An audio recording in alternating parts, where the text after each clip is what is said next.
¿Pasan bien las diapositivas? Sí, pasan bien. A veces pasan acá y no pasan en lo que están del otro lado. Bueno, el doctor Dolfo Giacomone es un amigo nuestro, personal, amigo de la casa, es muy experimentado reumatólogo infantil, de niños y de la clínica, que se ha jubilado, pero nos damos el lujo de poder explicarnos para que nos transmita su experiencia. Bueno, muchas gracias por la invitación de nuevo.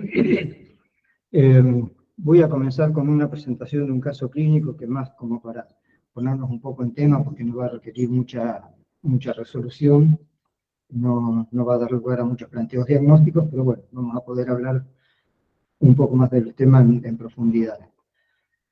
Es un paciente de sexo masculino, 7 años de edad, que consulta al servicio de emergencias por presentar dolor y tumefacción en los 2 tobillos que le impiden la deambulación. 24 horas de evolución, con un antecedente de una rinofaringitis teóricamente viral, no fue hisopado, 10 días previos al inicio del cuadro.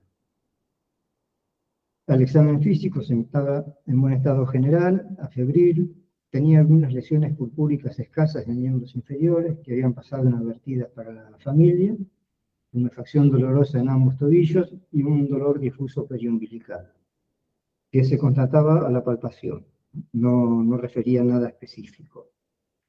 Se hace un laboratorio de rutina, normal, glóbulos rojos normales, blancos también, las plaquetas, que fue lo primero que se solicitó por la presencia de las púrpuras normales, y reactante de fase aguda, ahí también dentro de la normalidad. Un antiestrepto de 250, normal para la edad, que se solicitó por el antecedente de la faringitis 10 días previos, y la orina normal. No sé si quieren hacer algún comentario ahí, les sugiere algo. Bien, el cuadro que presenta el paciente, entonces tenemos un cuadro purpúrico, con artritis, con dolor umbilical. Eso ya nos estaría orientando hacia lo que pensamos una enfermedad de John Lange, que actualmente ha cambiado la denominación por vasculitis de IgA. De todas maneras, se sigue usando como sinónimo, porque para que cambie la literatura lleva bastante tiempo arraigarse. ¿Las lesiones solamente estaban en miembros inferiores? Y vos dijiste que la orina era normal. La orina era normal. Bueno, la vasculitis por IgA es una vasculitis de pequeños vasos. Recuerden que la clasificación de vasculitis se hace en carácter al tamaño de los vasos involucrados. Tenemos la arteritis de Takayasu, los vasos grandes. En vasos medianos está la enfermedad de Kawasaki, que sería la segunda vasculitis en frecuencia para nosotros como pediatras. Y en pequeños vasos, la vasculitis por IgA, que es la más frecuente de las vasculitis en pediatría. Dijimos una vasculitis de pequeños vasos y que se define por la presencia de púrpura no trombocitopénica, artritis o artralgia, dolor abdominal y compromiso renal, que ya lo vamos a ver un poquito más en detalle.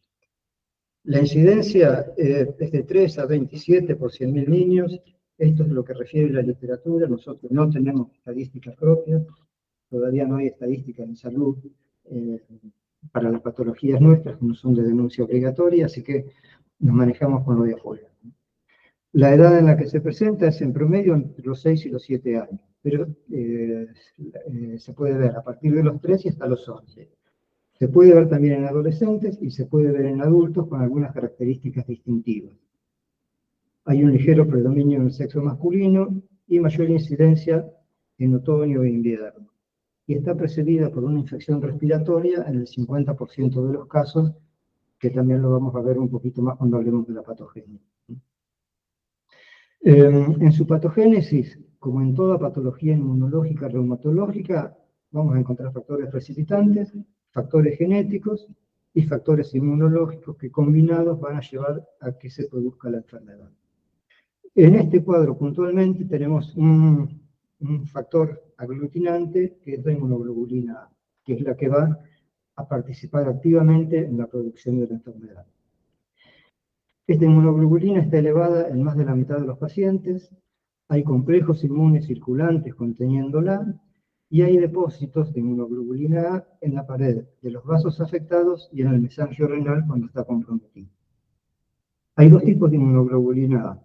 La 1, que es la que predomina en suero, en una relación de 9:1 con respecto a la inmunoglobulina A2, y la 2 que predomina en mucosas y está un poco más relacionado a lo que es la IgA secretoria.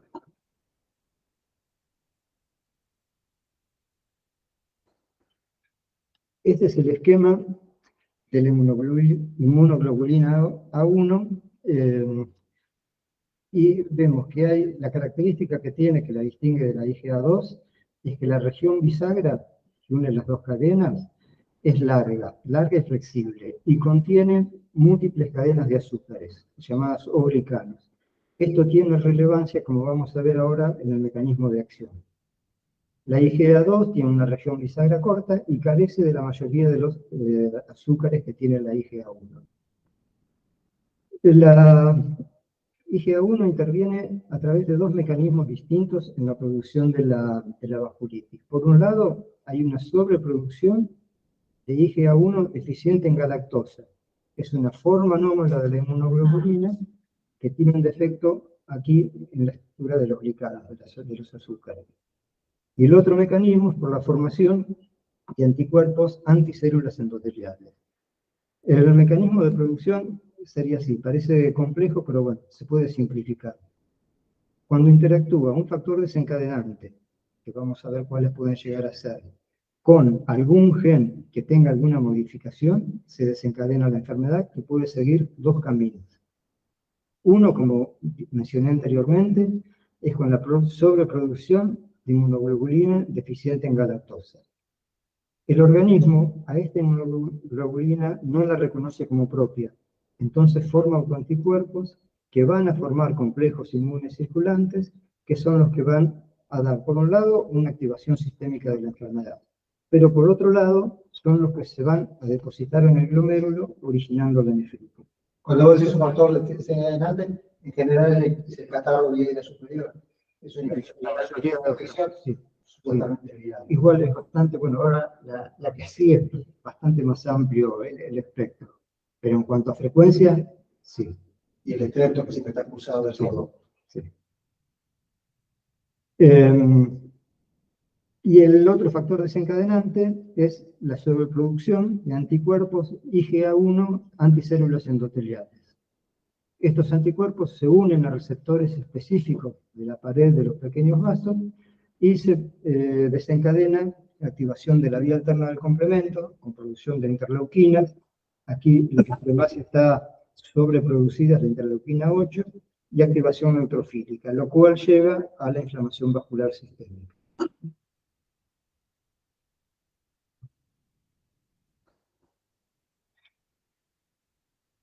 Factores desencadenantes. Como ven, en el compendio médico siempre hay casos puntuales descritos que aparecen como antecedentes en los días previos a que se produzca De todos modos, sin contradecir nada de eso, la asociación en el tiempo no necesariamente implica causalidad. tal cual. Por ejemplo, se ha acusado mucho a muchos cuadros neurológicos a la vacunación. Ah, sí, sí. Y cuando vos lo ves, toda la población no tiene mayor incidencia. Vos preguntás, ¿se vacunó? Sí, se vacunó hace 2 meses, hace 2 semanas.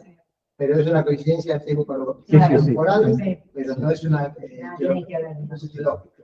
Lo que está, de todos los factores, el que está así más relacionado, porque hay series estudiadas, es el estreptococo.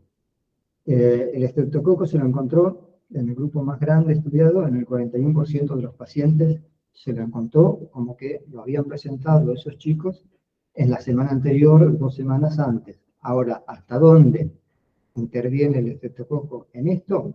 Todavía no se sabe. O sea, la patogenia en ese sentido es confusa. Justamente por esto es que no se hace una profilaxis como en la fiebre reumática. Acá el estreptococo es uno más que lo desencadena y no se va a volver a repetir en el próximo episodio. Lo que es muy interesante es lo que surgió con el COVID. Durante la pandemia hubo casos escritos y hay series publicadas de chicos que hicieron la púrpura días después de haber padecido el COVID. O sea que el COVID está incluido dentro del grupo. Pero lo que se observó también es que una disminución general de la vasculitis porque hubo menos infecciones respiratorias. Es decir, al estar encerrados, menos posibilidad de contagio. Entonces, epidemiológicamente, mejoró la presencia de la púrpura, a pesar de haber padecido casos de chicos con COVID. Eso es una contradicción interesante. Y en cuanto a la predisposición genética, no se conoce con exactitud. Hay muchos estudios que han relacionado, por un lado, los antígenos dependientes de histocompatibilidad. Hay algunos que dieron mayor susceptibilidad, otros que tienen un efecto protector. Y en cuanto a los genes no HLA, es lo mismo. Hay un polimorfismo en algunos genes que se encontró que favorecen la producción de ciertas citoquinas, otros que aumentan la gravedad. Aquí están un poco resumidos, fíjense, esto es para mirarlo y decir, bueno, y seguir adelante. O sea, hay algo genético que no siempre es lo mismo, cada chico puede tener una mutación en algún gen distinto y eso va a originar la enfermedad o las complicaciones que puede llegar a presentar. Se pueden considerar dos tipos de vasculitis IgA. Una que tiene solamente compromiso cutáneo y para poder definirla como tal, tiene que demostrarse la inmunoglobulina A en una biopsia. Si no, es una lesión purpúrica inespecífica. No alcanza con tener la púrpura sola. Y después la vasculitis sistémica, que es la púrpura clásica de John Legere. ¿Son dos entidades distintas No. o son distintos grados de las mismas? Son distintos. Ahora cuando vemos la definición nueva de los criterios está bien claro. Y acá se podría agregar a la nefropatía por IgA, que es la enfermedad de Berger, que es la patología del adulto, nosotros no la vemos. Pero la fisiopatogenia que tiene es similar a al del compromiso renal de la vasculitis por IgA. En general es una macromaturia asintomática, monosintomática, perdón, solamente eso. Y no tiene síntomas asociados, es decir, solamente el compromiso renal. Bueno, pasamos un poco a la clínica. La principal manifestación, por definición, es la manifestación cutánea, y lo que vamos a encontrar es púrpura palpable, puede haber un ras también maculopapular urticariano, siempre acompañando a la púrpura. En los casos severos pueden haber lesiones equimóticas, necróticas, ampollares. Acá hemos tenido algún chico con una lesión hemorrágica que necesitó tratamiento con corticoides intensivos. Y la distribución es simétrica, como lo presentaba el chiquito este que presentamos al inicio. Predominan miembros inferiores y glúteos. Es muy característica la aparición de las lesiones en sitios donde hay compresión. Por ejemplo, en las medias o en la ropa interior puede verse la lesión lineal como la que se ve aquí. Y también puede presentarse en miembros superiores, generalmente en la superficie de extensión del cuerpo. Y la otra manifestación muy característica es la presencia de edema subcutáneo doloroso, sobre todo en cuero cabelludo, dorso de las manos y pies, pero puede aparecer en cualquier lugar. Personalmente, lo que más he visto después del edema de cuero cabelludo es a nivel dorsal, en la espalda. Es característico, es como un chichón que lo tocan y duele. Ecográficamente se ve solamente inflamación de los tejidos grandes.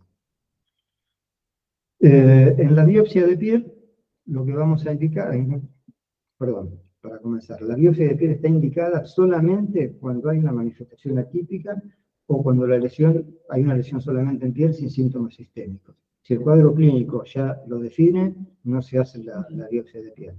Y cuando se hace, hay que tratar de hacerla con inmunofluorescencia para determinar la presencia de IgA.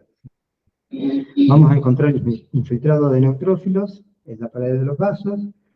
Lo fundamental es la presencia de leucocitoclasia. La leucocitoclasia es el polvillo nuclear que se ve en el interior y en la pared de los vasos, que está originado por la muerte de los neutrófilos, por la apoptosis. Eso es muy característico, es patognomónico de este tipo de vasculitis. Y, como decía recién, el depósito de complejos inmunes con IgA en la pared vascular. Ahí me faltó o me salté una. No, desapareció. Les comento, muchas veces esta lesión, está más adelante, no digo nada, perdón. Seguimos. Las manifestaciones articulares son las que le siguen en orden de frecuencia, en el 70-80%, puede haber tanto artritis como artralgia, y la afecta predominantemente a las grandes articulaciones, rodillas, tobillos, carpos. No hay compromiso de pequeñas articulaciones de manos y pies, ni de columna cervical o dorso lumbar. Es muy dolorosa con pocos signos de inflamación.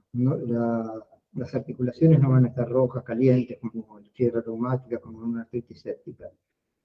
Hay edema periarticular, es transitoria y evoluciona sin secuelas. Las manifestaciones gastrointestinales son las más importantes y los que van a definir la morbilidad en el momento agudo del cuadro. También pueden aparecer entre el 50 y 80% y pueden ir desde un dolor abdominal tipo cólico intrascendente que pasa solo, hasta cuadros severos como hemorragias o invaginaciones. Cuando se presentan las hemorragias, estas son leves en la gran mayoría de los casos, pero hay un 5% que son severas.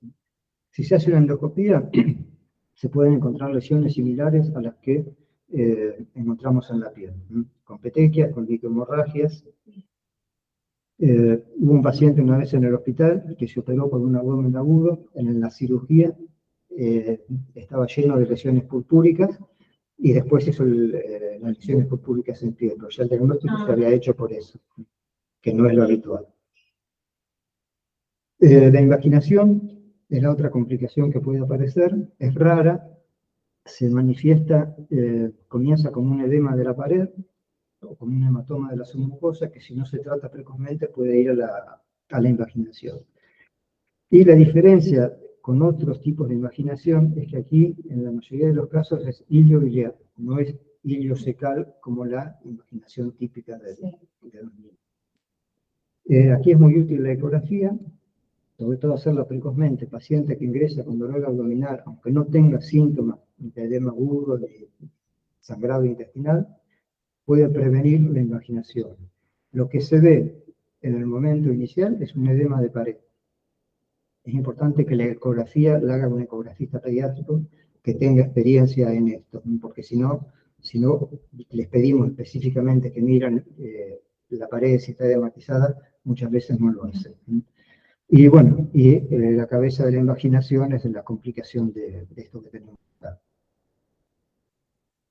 Y las manifestaciones renales son las que van a comprometer al paciente a largo plazo. Si la gastrointestinal en el momento agudo, la renal en el momento alejado. Aparecen hasta en el 50% de los casos, pero la gran mayoría se manifiesta solamente por una hematuria microscópica que es transitoria o por una proteinuria leve que no deja tampoco secuelas, pero puede ir hasta un síndrome nefrítico, síndrome nefrótico que progresa en la insuficiencia renal. Afortunadamente, la insuficiencia renal crónica es rara, entre el 1 y el 5% de los casos. Acá en el niño, en nefrología, creo que no llegan al 1% de los chicos que vieron con Schörling con insuficiencia renal crónica. Y en la biopsia, lo mismo, en el riñón se puede encontrar de todo, desde una nefritis a cambios mínimos hasta una proliferativa difusa.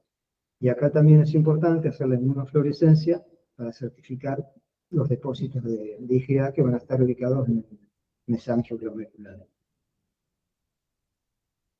Las indicaciones de la biopsia no son la hematuria inicial ni la proteinuria leve, sino que tiene indicaciones muy precisas que están permanentemente revisándose. Insuficiencia renal aguda, síndrome nefrótico de inicio, proteinuria grave durante al menos 4 semanas, moderada durante 3 meses o una caída en la filtración glomerular que vaya en progreso. Y los nefrólogos la clasifican en 3 grados a la nefritis. leve, moderada y severa. Leve, función normal, proteinuria leve moderada.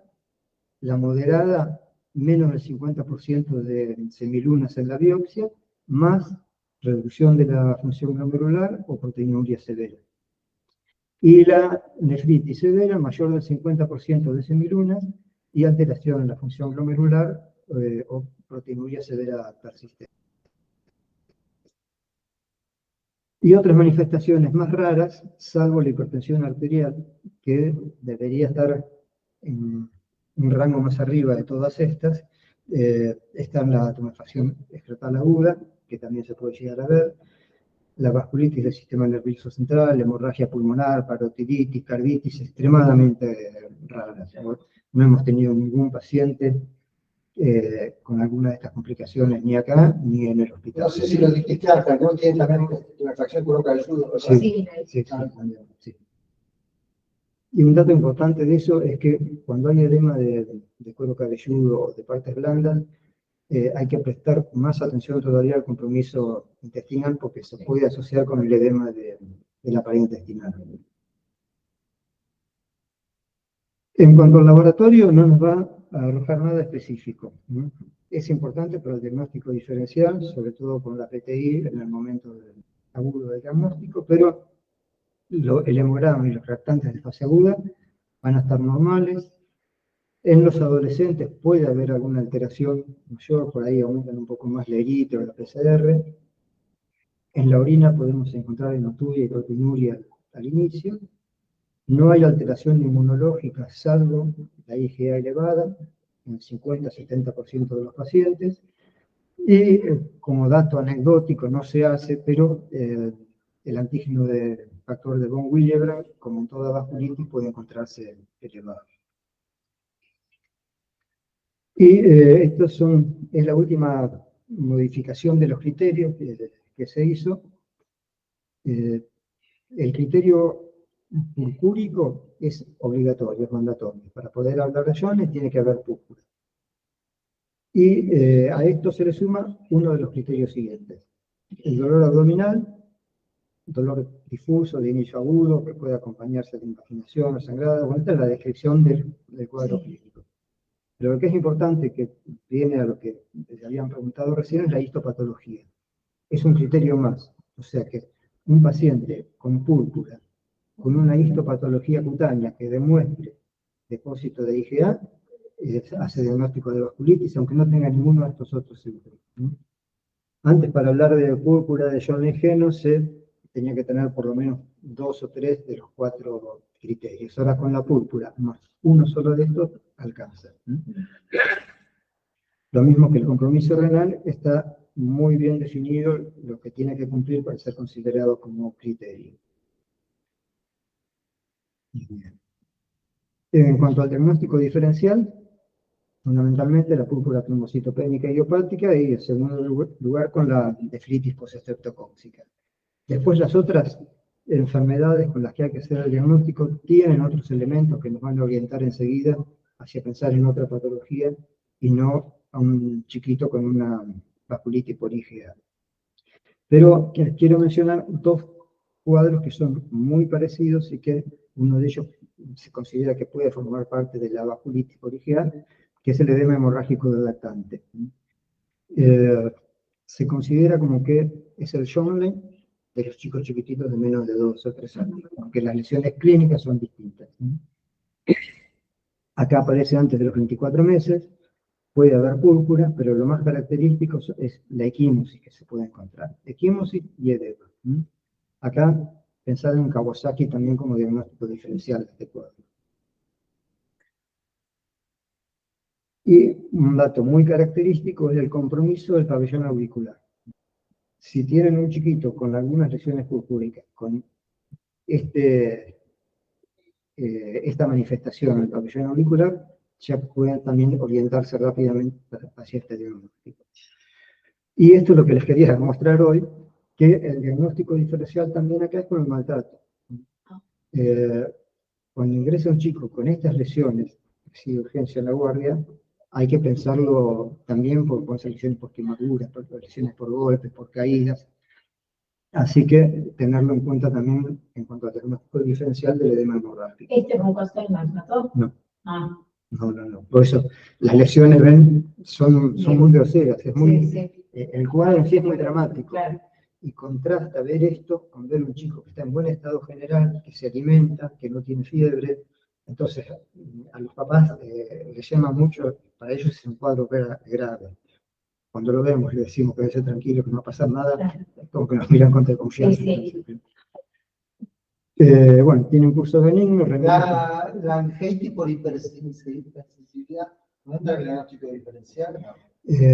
Sí, lo que pasa es que se ve más en chicos más grandes, no la tenemos acá. Y lo que la caracteriza es la reacción eritematosa, que es distinta de la purpúrica del cuadro. Por ahí, anterior, la anatomía patológica del edema hemorrágico es también una vasculitis leucocitoclástica, cuando se biopsia que no se hace habitualmente. Esta sería similar, pero en chicos más chicos, por ahí, las lesiones vasculíticas petequiales que la vasculitis por hipersensibilidad. Estas pueden prestarse a confusión cuando en todo esto por ahí se puede ver alguna petequia o alguna lesión por rascado, pero esto es muy característico de las infecciones virales o de las reacciones por fármacos o de otras enfermedades del tejido conectivo. Y la vasculitis por hipersensibilidad lo que tiene es que aparte del exantema también puede dar artritis, puede dar artralgia. Entonces suele costar definirla, pero la lesión patológica es distinta y no tiene lesiones purpúricas como la que está. No sé si no estaba en la... ¿No está? No estaba. Me faltó. Para la próxima la agregamos. Bueno, vamos bien hasta acá. ¿Tienen alguna... Bueno, en cuanto al tratamiento, lo fundamental es medidas generales, es el chico que no está complicado, reposo, dieta blanda, una buena hidratación, y sobre todo controlar el intestino para que no siga comiendo lo que puede llegar a comer habitualmente y que no esté saltando arriba de la cama, porque eso puede precipitar alguna complicación. En caso de que sea necesario, analgésicos, antiinflamatorios para calmar el dolor o para desinflamar la articulación. Cuando se usan 24 o 48 horas, porque ya con el reposo suele alcanzar para que desaparezcan. Y los corticoides tienen indicaciones muy precisas. Por un lado, las complicaciones gastrointestinales, hemorragia, invaginación. En segundo lugar, las complicaciones raras, que eran las que estaban dentro de todas las que vimos anteriormente, orquitis, la vasculitis, hemorragia pulmonar. Y lo discutido hasta hace poco, porque ahora ya se aclaró bastante, el tema de corticoides y riñón. Hubo algunos trabajos que decían que con un tratamiento precoz por corticoides se podía prevenir la afectación renal. Eso se demostró que no es así, o sea, el corticoides no está indicado de inicio como prevención del daño renal a futuro, ¿no? Cuando hay manifestaciones cutáneas prolongadas o recurrentes que no mejoran solamente con el reposo, podría estar indicado la administración de colchicina. Y en cuanto al tratamiento de la nefritis, depende del tipo de nefritis. Acá ya, esto trabajamos siempre con el nefrólogo. Cuando hay compromiso renal que escapa de la hematuria microscópica inicial, enseguida lo conversamos con ellos. Cuando lo que hay solamente es proteinuria persistente, se pueden dar los inhibidores de la enzima convertidora, ¿no? El agapril o el antagonista de la angiotensina, como el losartán, que disminuyen es decir, retienen la proteína. Con una nefritis leve, corticoides orales. Si la nefritis es moderada, oral o en pulso, acá ya va a depender también de lo que haya mostrado la biopsia. El nefrólogo, de acuerdo a eso, es lo que explica. Y como segunda línea, los inmunosupresores. Y en la nefritis severa, lo mismo. Depende de la biopsia renal, pero acá ya el corticoide se le agrega ciclofosfamida en pulso, con corticoides también en pulso, y como segunda línea o mantenimiento después de la inducción, algunos de los inmunosupresores, captoprina, micofenolato o rituximab. Los inhibidores de enzima convertidora o los antagonistas de la angiotensina 2, ¿cuánto tiempo se mantiene el tratamiento? El tratamiento va a depender de la respuesta. Okay. A donde comienza Si la normalizan los valores, sí. Por eso la biopsia es lo que va a indicar también mucho, de acuerdo a la cantidad de glomérulos afectados, va a ir marcando un poco la severidad. Bien. En caso de que no mejore, se va sumando. Bien. Bueno, en cuanto a la evolución general de la vasculitis, dijimos que autolimitada, en 2 a 6 semanas, a lo sumo. Es muy común que haya recurrencias, hasta un 33% de los pacientes las presentan. Acá hay que distinguir lo que es recurrencia de lo que es un rebrote dentro del mismo proceso evolutivo. Cuando está dentro del mes, si el chico se brota, se le pasa todo en una semana y a los 15 días se vuelve a brotar, está dentro del mismo brote evolutivo inicial. Para hablar de recurrencia, tiene que tener un periodo asintomático superior a un mes. O sea, hasta un mes sin nada, se vuelve a brotar, es una recurrencia. Lo que mismo mes por ahí se mueve y no se cuida. Claro, eso iba a decir. Por más sintomático. La actividad puede llegar a generar un brote similar.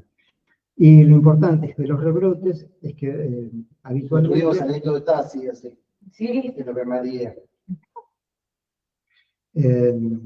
Lo importante de los rebrotes es que cada rebrote es similar también al episodio que dio origen al cuadro. Y si son varios, va siendo cada vez de menor densidad. Se va agotando. Claro. Bueno, esto es lo que dijimos también antes, la morbilidad en el periodo agudo intestino, el periodo a largo plazo del riñón. En los antiinflamatorios de los daños no hay ninguna preferencia, ¿no? Porque antes se decía en algún momento que por ahí si le dabas alguno que tenía plaqueta, podías predisponer a la inflamación. Sí, no, acá no. Tratamos de usar siempre primero el paracetamol como analgésico, solo que es el que tiene menos compromiso renal. Y después, el riñón está bien, no hay insuficiencia renal, ibuprofeno o naproxeno son los que usamos para la rutina.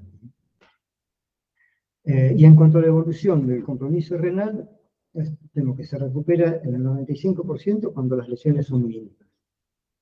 Cuando tienen más del 80% de los glomérulos afectados, ahí el 66% va a desarrollar una insuficiencia renal en el primer año.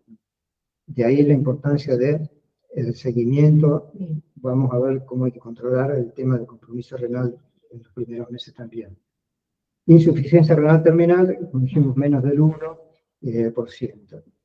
Insuficiencia crónica del 1 al 5. La terminal es más baja todavía. Los síntomas de mal pronóstico para el riñón son síndrome nefrótico o nefrítico al inicio, presencia de semilunas en más del 50% de los glomérulos y que tenga una proteinuria en rango nefrótico. Y el trasplante renal lo están considerando en pacientes con insuficiencia renal terminal, pero los casos que hay hasta ahora son todos de pacientes adultos. No encontré publicación en pediatría, pero es un dato a tener en cuenta como para, ya si nos supera a nosotros y llega después a la adultez con esto. Y un dato importante es este, en cuanto al seguimiento. Estos porcentajes se refieren a pacientes con compromiso renal, no a todo paciente con vasculitis, porque puede prestarse a confusión. De los que tienen compromiso renal, de los que van a desarrollar compromiso renal, el 84% ya lo presentan al inicio, dentro del primer mes. Pero fíjense que el 97% lo va a tener en los primeros 6 meses, dentro del 100% que tiene compromiso renal. ¿Esto qué quiere decir? Que pueden ir haciendo compromiso renal después del periodo inicial en que ya desapareció el exantema, desapareció el compromiso intestinal, o sea que puede seguir su curso. Por esto es que está normatizado seguir controlándolo con orina y con control de tensión arterial durante un año después del diagnóstico. En forma semanal, las primeras 4 o 6 semanas. En forma mensual hasta los 6 meses y después una medición mensual, si el chico está bien, al año previo a darle la alta. Esto previene la complicación por ahí a futuro, porque si lo pesquisamos cuando está recién comenzando, ya lo ve el nefrólogo en ese momento, entonces se puede controlar, ¿no? En principio, teóricamente, mejor. Bueno, para finalizar, recordar que es la vasculitis más frecuente en la infancia, que el diagnóstico es clínico, no esperemos datos del laboratorio ni de la biopsia para hacerlo, que la mayoría de los casos son de manejo ambulatorio, con control por el clínico pediatra. La interconsulta para el diagnóstico, si es claro, no es necesaria. Si hay alguna complicación o evolución de una manera que no es la habitual, o hay que contener a la familia de otra manera, porque muchas veces eso es lo que motiva también la derivación, entonces sí, para tenerlo en cuenta. Y bueno, y que es fundamental el control de la tensión arterial y de la orina en forma regular para prevenir las complicaciones. Bueno, supongo que les haya quedado claro, y cualquier duda, cualquier cosa. Chicas, ¿están escuchando ahí? Sí, sí. ¿Quieren preguntar algo? No, ninguna duda, muy claro fue el doctor.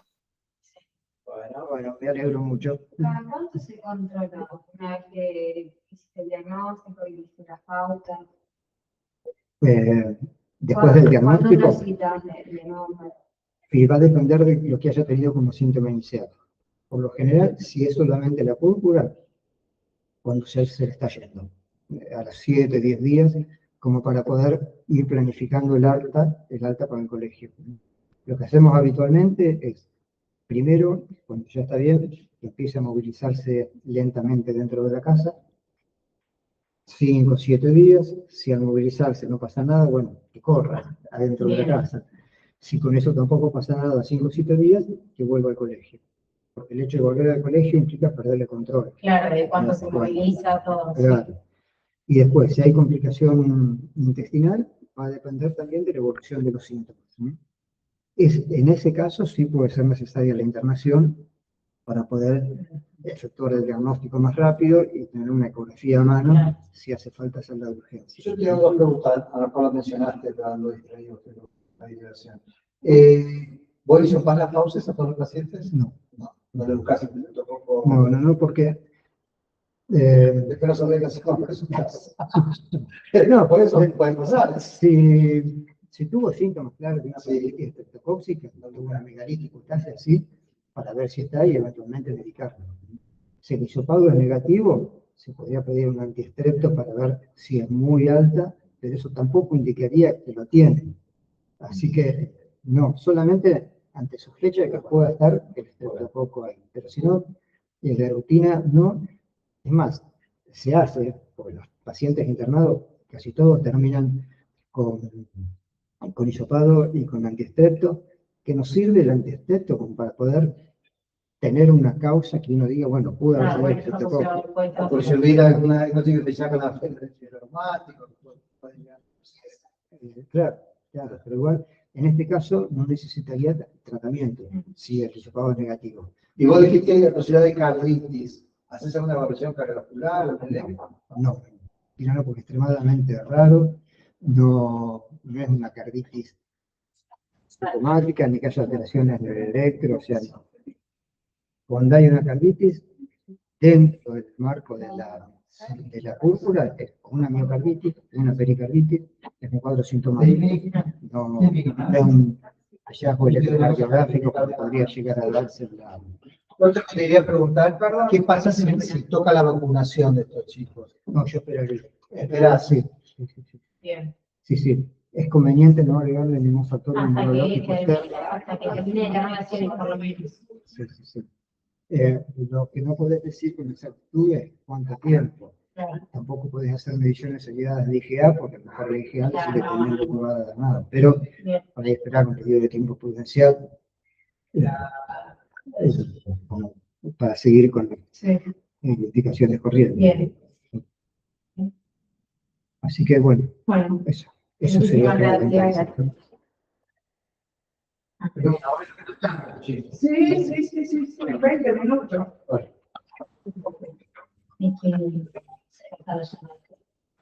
¿Cómo? La llamada. ¿La campana? Bueno, ¿vamos? Sí, por nosotros sí. Bueno, un lujo. ¿Te contesté? ¿Me habías preguntado algo más cuando vienes? No, lo de la vacuna te pregunté. Vos dijiste, Sí, no, yo esperaría que sí, no agregamos ninguna, porque si está, ningún factor inmunológico. porque es claramente una enfermedad autoinmune, ¿verdad?